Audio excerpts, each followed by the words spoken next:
কারণ বন্ধুরা, আমি চন্দনের জি কুকিং থেকে বলছি। আজকে আমি নতুন ধরনের একটা রেসিপি বানাবো। নতুন ধরনের রেসিপি বলতে দেখো, এখানে কলার রস বড়া বানাবো।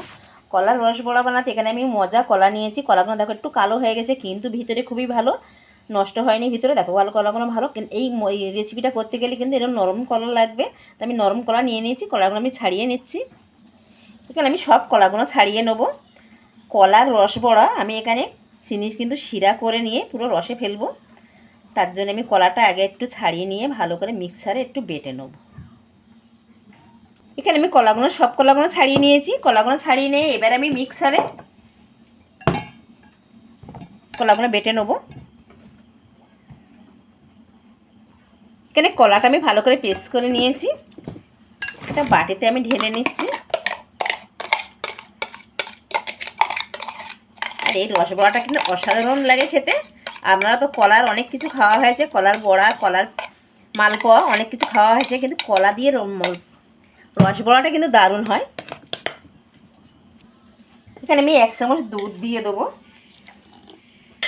এতটুকু দুধ দিয়ে একটু পাতলা করে নেব। এখানে প্রথমে আমি হাফ বাটি সুজি দিয়ে দিচ্ছি। তারপর আমি পরিমাণ মতন ময়দা দিয়ে দেবো। এখানে একটু আমি চিনি দিয়ে দেবো। 3 চামচ মতন চিনি দিয়ে দিলাম। দিয়ে খুব ভালো করে ফাটিয়ে নেবো। এখানে একটু আমি নুন দিয়ে দেবো স্বাদ মতন। আর এটা কিন্তু খুব ভালো করে ফাটাতে হবে, অনেকক্ষণ ধরে একটু ফাটাতে হবে, ফাটালে খুব ভালো হবে। পুরো বড়াটা, রস বড়াটা নরম হবে।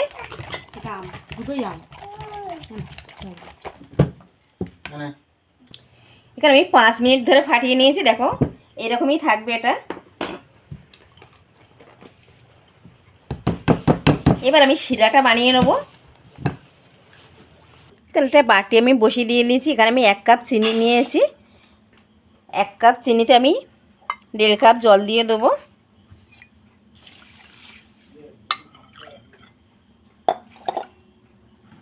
এখানে শিরাটা আমার ফুটে গেছে। আমি এবারে চাপা দিয়ে রেখে দেবো কিছুক্ষণ।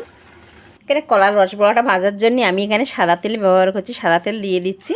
দিয়ে আমি রসবড়াটা ভেজে নেবো। তেলটা গরম হলে, এখানে আমার তেলটা গরম হয়ে গেছে। এবার আমি রসবড়াটা ভেজে নেবো।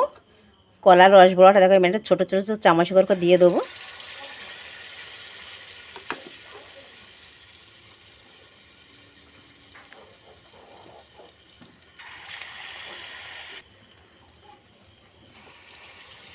চামচে বড় বড় হয়ে যাচ্ছে, যেখানে আমার ছোটো ছোটো করতে হবে। ফুলে অনেকখানি মোটা মোটা হবে, তার জন্য আমি ছোটো ছোটো করে দিয়ে দিচ্ছি।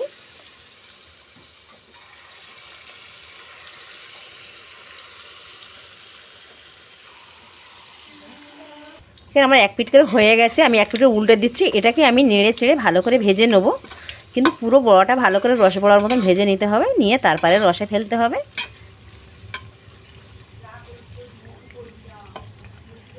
এখানে দেখো রস বড়াগুলো আমার হয়ে গেছে। এগুলো আমি তুলে নিচ্ছি। আর এইরকম করে সবগুলো আমি ভেজে নেব।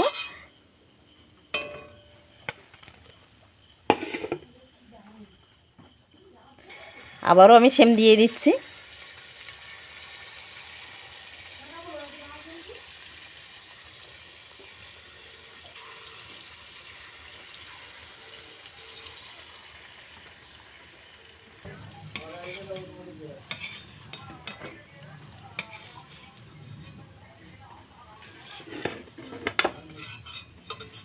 দেখো সবগুলো কত সুন্দর হয়েছে। আর এগুলো কিন্তু খেতে কিন্তু অসাধারণ হয়।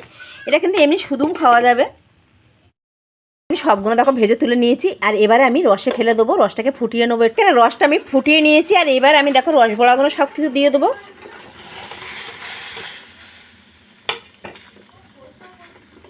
এই রস বড়াটা আমি কিছুক্ষণ ফুটিয়ে নেবো, একটুখানি, বেশিক্ষণ ফোটাবো না।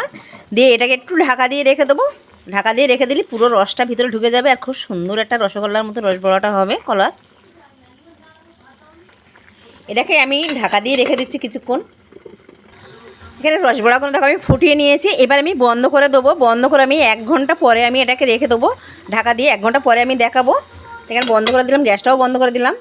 এখানে আমি 1 ঘন্টা পরে ফিরে এসেছি। আর 1 ঘন্টা দেখো ভিজিয়ে রেখে দিয়েছি। মিষ্টিগুলো কত সুন্দর হয়েছে। আমি এবার ঢেলে দেখাচ্ছি। কলার রস বড়াটা যে কত সুন্দর হয় খেতে, তা আপনারা একবার চাইলে বাড়িতে বানিয়ে খেয়ে দেখবে, কত ভালো লাগে। আর কলা খাওয়া তো খুবই ভালো, আর এমনি তো কলার মলফার তো সবই কিছু খাওয়া যায় কলার। এখানে একটা আমি কেটে দেখাচ্ছি, দেখো কত সুন্দর হয়েছে, আর পুরো নরম হয়েছে, একদম পুরো তুলতুলে নরম, মুখে দিলেই মিলে যাবে মুখে। কত সুন্দর হয়েছে দেখো মিষ্টিগুলো। এটা কলার তো রস বড়াটা অনেক কিছু খাওয়া যায় কলার রসে। তা আমার এই রেসিপি যদি ভালো লাগে আপনাদের একটা লাইক সাবস্ক্রাইব করবেন আর কমেন্ট করে জানাবেন। নমস্কার।